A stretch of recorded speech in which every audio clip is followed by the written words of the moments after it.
Good afternoon, everyone. It's time for Mrs. Ballou Reads, and we're continuing to read Tumtum and Nutmeg, Adventures Beyond Nutmouse Hall.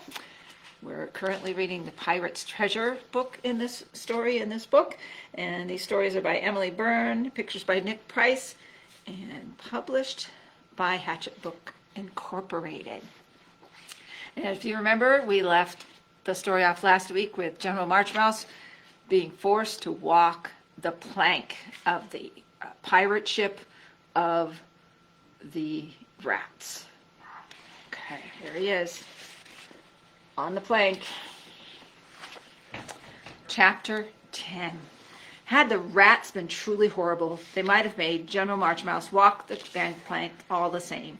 But in most creatures, there's a shred of mercy. So once the general had given them the information they required, they pulled him down, cuffed his ears, and locked him back in his cabin. That's right, he gave up the fact that the nutmouses were also on the island with him. The general watched from his porthole as the rats clambered back onto their raft and rowed to the shore. He could hear them as they made their way across the island, screeching bloodthirstily as they went to track Tumtum and Nutmeg down. He knew there was no hope for the nutmouses now. Soon they would be prisoners too, and it was all his fault for betraying them. He sat on a stool, seized with remorse. It gave him a hot, tickly feeling to think how cross Tumtum would be. Before long, two dreadful squeals rose from the depths of the island, and he knew his friends had been captured. Presently, he heard the rats clattering back onto the deck. "Lock them up below!" one of them shouted. And next thing, the door to the general's cabin was open, and Tumtum and Nutmeg were flung inside. They were a sorry spectacle. Their clothes were torn and scuffed, and they had burrs in their hair. And Tumtum's watch was broken, but their spirits were still intact. "These rats are savages," Nutmeg cried. "You should have seen what they've done to Villa Vanilla, General. They've battered down the walls and gnawed a big hole in the roof. Oh, it's a pitiful mess. And they stole our last slice of ginger cake and smashed the picnic glasses." "Did they ambush you in the bracken?" the general asked sheepishly. But to his relief, Tumtum did not suspect him of betrayal. "They caught us in the cove just as we were trying to sail away in the margarine tub," he replied. "If they had only arrived a minute or later, we would have been able to escape." "The margarine tub? Who's she?" the general asked, thinking this a curious name for a boat. "She's a margarine tub, as her name suggests," Nutmeg said. "But a cut above most margarine tubs," Tumtum added proudly. "She has a fine cotton sail and oars made of solid steel." The general looked even more bewildered, but then the nutmouses started at the beginning and told them all about the SOS they had sent to the children and how they had crept down to the cove that morning as soon as it was light and found the margarine tub and washed up on the pebbles like an answer to a prayer. "And we were just pushing it out to water, about to set sail, when the rats sprung out of the bushes shouting, 'Who goes there?' Nutmeg went on. And then they searched the boat and found a letter in it from Arthur and Lucy. It was clearly addressed to me, but the rats read it all the same. It was just an innocent letter explaining that I should be careful with the sail as it was attached with putty and might wobble a bit. But of course the rats made a terrible fuss about it and wanted to know who Arthur and Lucy were. So we told them they were only human children who meant no harm. But then the rats' eyes went all narrow and greedy, and they asked us if the children were rich. And Tumtum laughed and said, 'Oh, dear me, no, they're not rich at all. Quite the contrary, they're so poor they can't afford jam for their bread.' But the rats wouldn't believe it, and they sent the boat back to the shore with another letter in it, a letter from them to Arthur and Lucy, and what did the rats' letters say?" the general asked impatiently. But Nutmeg had started sobbing and couldn't go on. "They informed Arthur and Lucy that they had taken Nutmeg hostage," Tumtum said, "and they said if the children sent the boat back to the island by tonight, filled to the brim with gold, then they would let her go. But if the rats do not receive the gold before darkness falls, they will make her walk the gangplank." "What about you and me?" the general asked self-centeredly. "We don't feature in the letters because the children don't know we're here," Tumtum replied. "But the rats advised me that if they make Nutmeg walk the gangplank, they'll make us walk it too." The general grimaced. "Do you think the children will meet their demands?" he asked. "How can they?" Nutmeg cried. "They haven't got any gold, not a pound coin between them." "In that case, we're in a spot of bother," the general said. Lucy awoke early that morning, expecting to find that Nutmeg had visited the attic in the night. But the midnight feast of milk and biscuit crumbs that the children had left out in the dollhouse was untouched. And there was no note from her on the dresser. "Arthur, wake up," Lucy cried. "She hasn't been here." "She's probably still making her way back from the pond," Arthur grunted, pulling the covers over his head. "Now go away and let me sleep. It's not fair being woken up this early when we don't have school." "Oh, please," Lucy said. "I want to go down to the pond now. If we can find the margarine tub, then at least we'll know if Nutmeg got away from the island." She got up and opened the curtains. It was already light. "Come on, if we go now, we can be back for breakfast." "Oh, all right," Arthur said, for he was curious too. The children got dressed and tiptoed downstairs so as not to wake their father. Then they let themselves out of the garden door and ran across the meadow. It felt cooler today, and the pond was scattered with a thin, feathery mist. The pirate ship had not moved. It was still lying motionless beside the island, its deck deserted and its portholes unlit. But the margarine tub was nowhere to be seen. "It can't have just disappeared," Lucy said. "Maybe it's sunk," Arthur suggested glumly. "Of course it hasn't sunk," Lucy said. "Blue Bottle sinking was bad enough. The margarine tub couldn't sink too. It would be too much bad luck."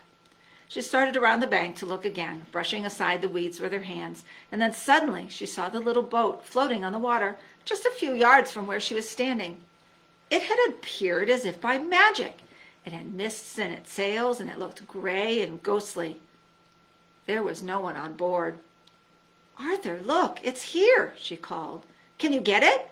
"Hang on," he replied. He found a long stick, then he lay on the grass and gently pulled the margarine tub onto the bank. Lucy lay down beside him and reached it out of the water. "There's something in it," she said, taking out a tiny can as small as a thimble. "It belonged to the captain.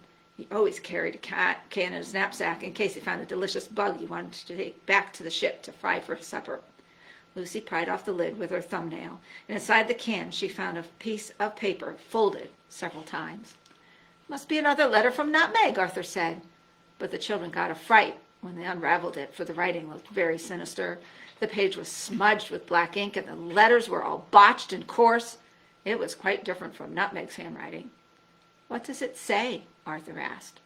Lucy read it out loud to him. The rat's handwriting was much bigger than Nutmeg's, so she did not need a magnifying glass to decipher it. "Rat's Island, the pond.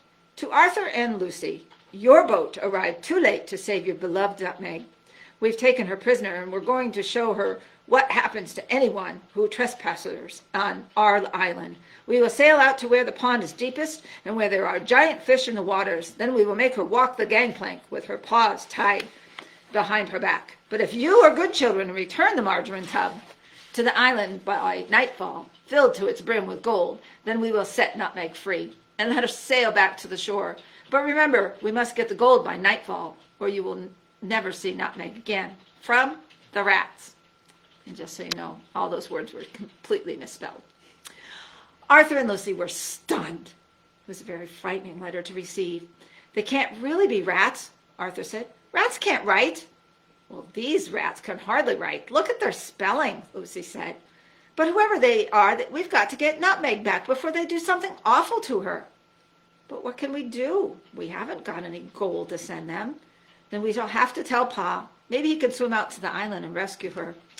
"Don't be silly. Can you imagine Pa swimming? I shouldn't think he's ever been swimming in his life, and I hardly think he's going to throw himself into the pond in order to rescue a fairy who's been captured by rats. If we tell him that, he'll think we're just being silly." Lucy looked thoughtful. Arthur was right. Their father would never believe their story. No one would believe it. It was much too strange. They were going to have to rescue Nutmeg themselves. One way or another, they needed to find some gold. Then Arthur had an idea.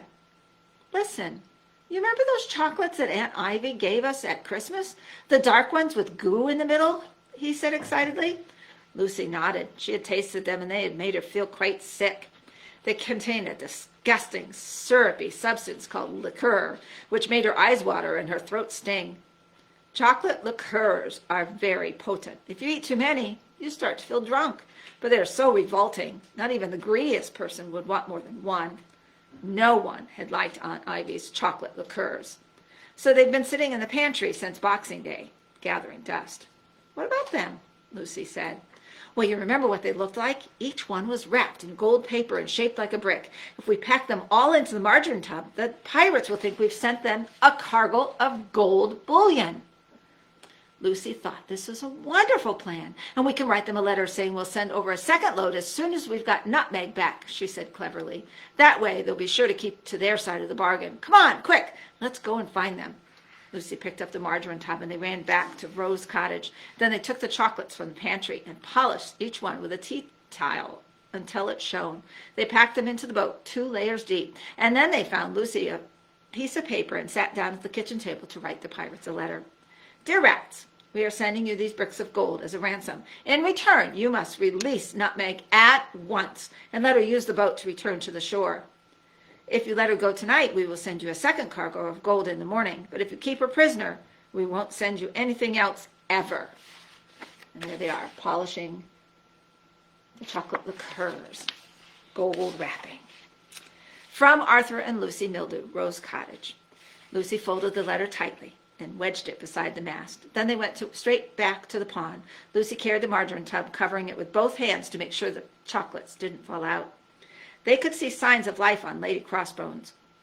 There was a feather of smoke humming from a little stove on the deck, and a black flag had been raised on the mast.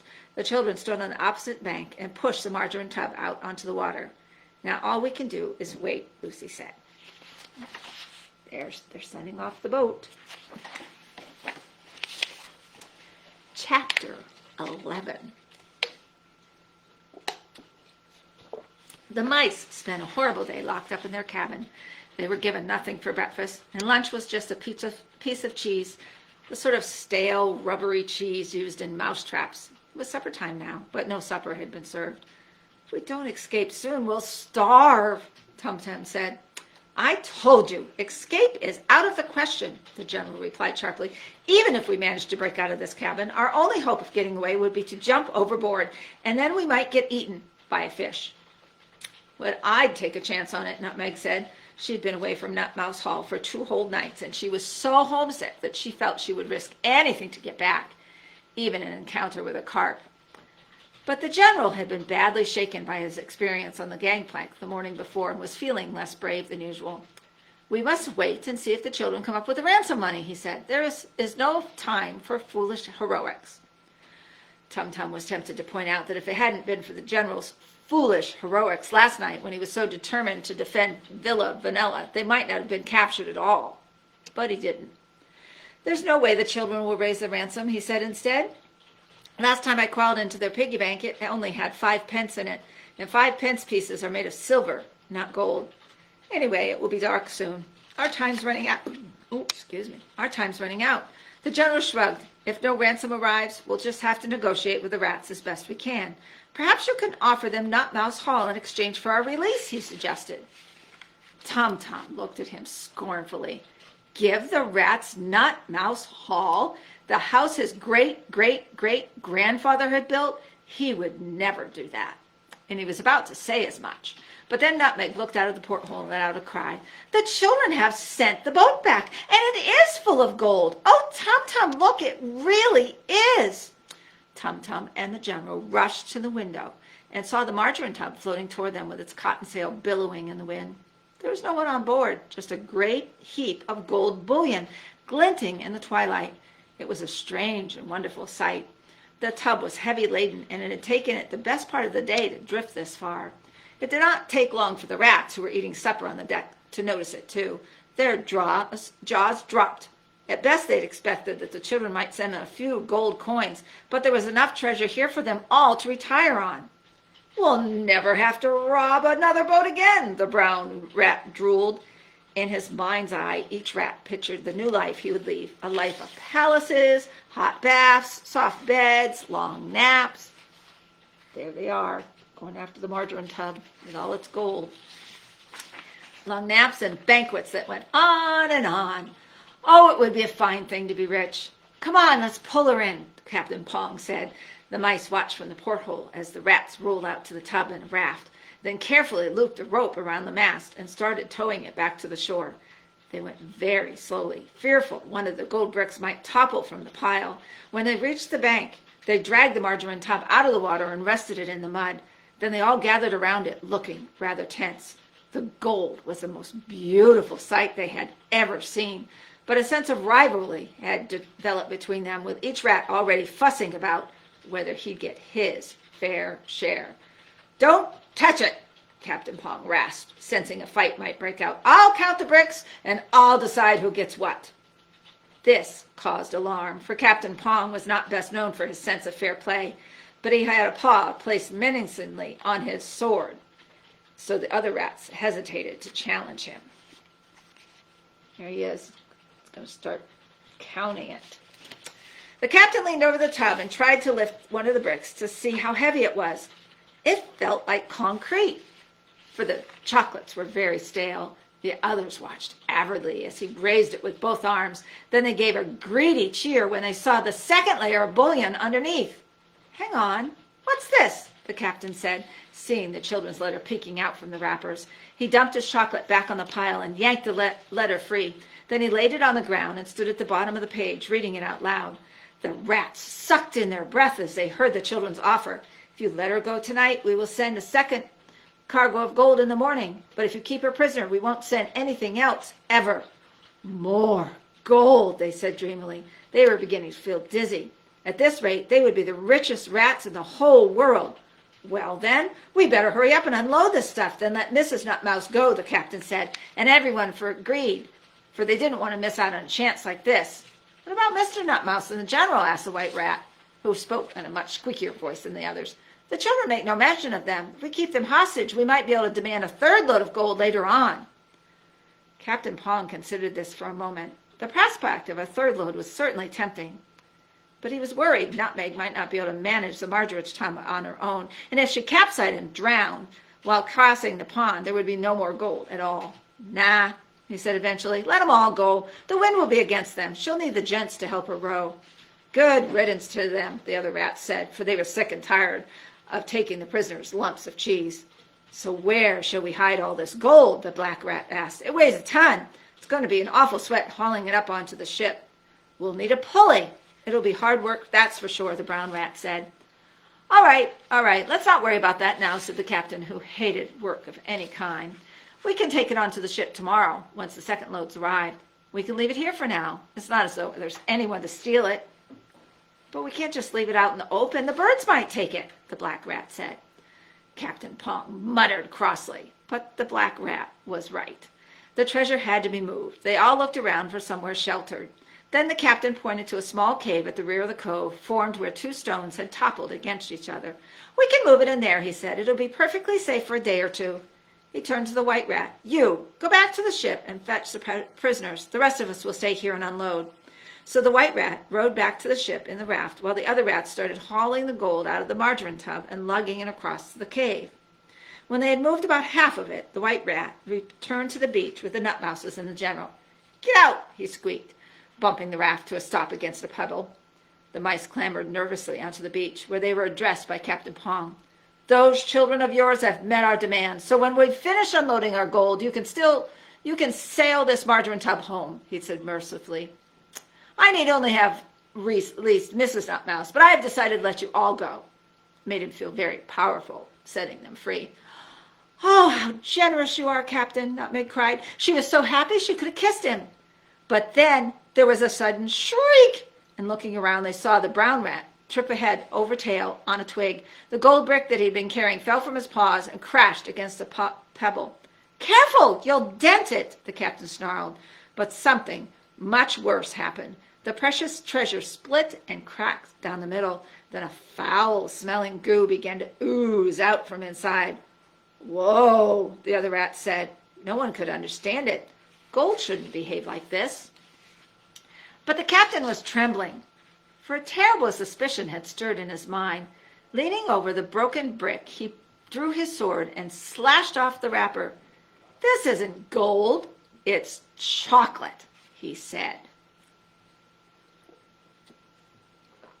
Chapter 12.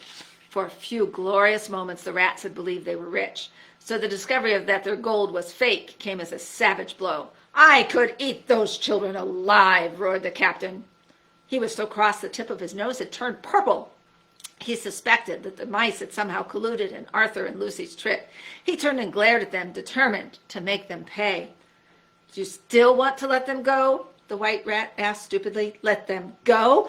Of course not, you fool. Do you think I intend to let them go after this? Pah! We shall take them back to the ship, lock them in a cabin with no porthole, and keep them there for as long as they live on a diet of bread and water. Or maybe just water. That will teach them to try and make a fool out of me. Tumtum gulped. I say, Captain, we really didn't know anything about... I mean to say we didn't... Quiet! The captain snarled, baring a pair of yellow fangs. He was very upset. He turned to his rat and started giving orders. Load those filthy chocolates back into the margarine tub and cast them adrift. I want the children to find them so they know we haven't fallen for their wicked ploy. If they want their mangy little mouse back, they'll have to come up with a better ransom than this. Tumtum and Nutmeg listened in horror. Events had taken a terrible turn. We must try and reason with him, dear, Nutmeg trembled. And yet Captain Pong looked so cross that somehow they both felt tongue-tied. The nut-mouses were so frightened that they did not notice the excited expression on General Marchmouse's face. Until now, he had been behaving very feebly, but he was suddenly looking at the chocolates very intently, and his brain had started to whir. What sort of chocolates do you think these are, Mrs. Nutmouse? He whispered. They must be liqueurs, Nutmeg said. Aunt Ivy gave Mr. Mildew a box of them at Christmas, and no one liked them. So they've been hanging around Rose Cottage ever since. The children must have dug them out of the pantry, thinking they could play a trick on the rats. Liqueurs, huh? The general said. That's right, Nutmeg said. You know the sort, General. Your humans have probably got some in their pantry. They're dark and sickly with revolting alcoholic drinks in the middle. The general's eyes gleamed. Yes, I know what a liqueur is, Mrs. Nutmeg, he said impatiently. And if these are liqueurs, then we must persuade the rats to eat them. We must ensure that they eat every single one. What good will that do? Asked Tumtum, who had been listening to this exchange. It will get them drunk, the general hissed. And have you ever seen a drunk rat, Nutmouse? I don't believe I have, Tumtum replied, but the general was more worldly. He had seen many strange things during his army days. Well, you've missed a thing or two, for a drunk rat is a sight to behold, he said knowingly. What are you getting at, General? Tumtum asked, thinking this was no time for silly games. What's so special about a drunk rat? I shall tell you what's special about a drunk rat, Nutmouse. A drunk rat can't chase after you. That is what's special about a drunk rat. The Nutmouses caught their breath, as what he was saying suddenly began to make sense. You mean to say, Nutmeg began, I mean to say that if we can persuade the rats to eat enough chocolates, then they'll fall down flat and start wriggling their legs in the air and hiccuping and giggling and we can run away, Nutmeg finished excitedly. There he is, he's telling them all about how they need to get them to eat the chocolates. Ah, but we won't run, the general corrected her. We shall sail. And as soon as the alcohol has taken its effect, the three of us will jump onto the raft and row out to Lady Crossrounds. Then we'll climb aboard, pull up anchor, and sail away, leaving the rats stranded on Marchmouse Island. What a heavenly plan, Nutmeg said admiringly. But Tumtum was foreseeing problems. Nutmeg and I have tasted the chocolates once, and I can vouch that they're truly disgusting, he said. Do you really think we could persuade the pirates to eat them? Of course. Rats will eat anything, the general replied confidently. But then the conversation was suddenly cut short by Captain Pong. What are you muttering about? Captain Pong barked. Planning your escape? Ha! You won't be so lucky. The rats had already finished loading the chocolates back into the margarine tub, and now they were dragging it to the water's edge. Cast her adrift! Captain Pong shouted. I say, hang on, the general cried. The rats glared at him. What do you want? They snarled. Well, I suppose I don't want anything really, the general replied, looking at the chocolate longingly. That is to say, well, I was just thinking what a shame it would be to let all this lovely treasure go to waste. It isn't treasure, it's chocolate, the captain screeched. He was puced with fury. His disappointment was horrid enough as it was, but without the general rubbing it in. But my dear Captain, these aren't just any old chocolates, the general persevered. They are chocolate liqueurs. Liqueurs, Captain, liqueurs. Beautiful, rare, priceless things. Forget about gold, Captain. Oh, phooey, a whole boatful of gold is worth nothing compared to one chocolate liqueur. Captain Pong had not heard of chocolate liqueurs until now, so this was very puzzling to him. What's so special about them, he asked. The general feigned surprise. Gracious, Captain, what a sheltered life you've led. Why, the liqueurs have magic centers. If you eat enough of them, anything becomes possible. I've known mice who would sell their own young for a single bite. The rats had all gathered around and were looking at the general suspiciously. More intelligent rodents might have dismissed these wild claims straight away, but the rats did not know what to make of it. They'd never been to school and had not been taught to question things. Nonetheless, they were not completely taken in. Is there enough magic in them to make me rich? Captain Pong asked greedily. Why, of course, my dear fellow, the general exclaimed. Ha! You could become the richest rodent in the entire county if you ate enough of them. Mr. Nutmouse here owes his entire fortune to a chocolate liqueur, don't you, Nutty? One of his ancestors found one dropped under a Christmas tree, and sensible mouse that he was, he bolted it down before anyone else could snatch it, and while he was bolting, he made a wish. I wish I had a grand house with a billiards room and a ballroom and a banqueting room and a butler's pantry full of expensive china plates, he said, and the next thing he knew, he owned Nutmouse Hall. Is this true? The captain asked, turning to Tumtum. Quite true, Tumtum replied. Nutmeg held her breath, for it was the first time she had heard him lie. Tumtum was surprised at himself, too, but then he remembered that Captain Pong was threatening to lock them up in a dark cabin for the rest of their lives on a diet of bread and water, and sometimes when a threat such as that hangs over you, only a lie will do. My advice to you, Captain, would be to seize your chance and scoff the whole lot, Tumtum said, and remember, the more you eat, the richer you'll become, he added encouragingly. Captain Pong looked at Tumtum very carefully. Everyone knew that Tumtum was a learned mouse. It was rumored he even had his own library, so perhaps his advice was worth taking. Besides, the thought of being rich made the captain feel gloriously reckless. Pass me a chocolate, he said. That's the end of chapter 12. Will the rats eat the chocolate? Will General Marchmouse and Tumtum and Nutmeg make it home safely? Come back next Wednesday to hear the end of the pirate's treasure in Tumtum and Nutmeg Adventures Beyond Nutmouse Hall. Bye, everyone.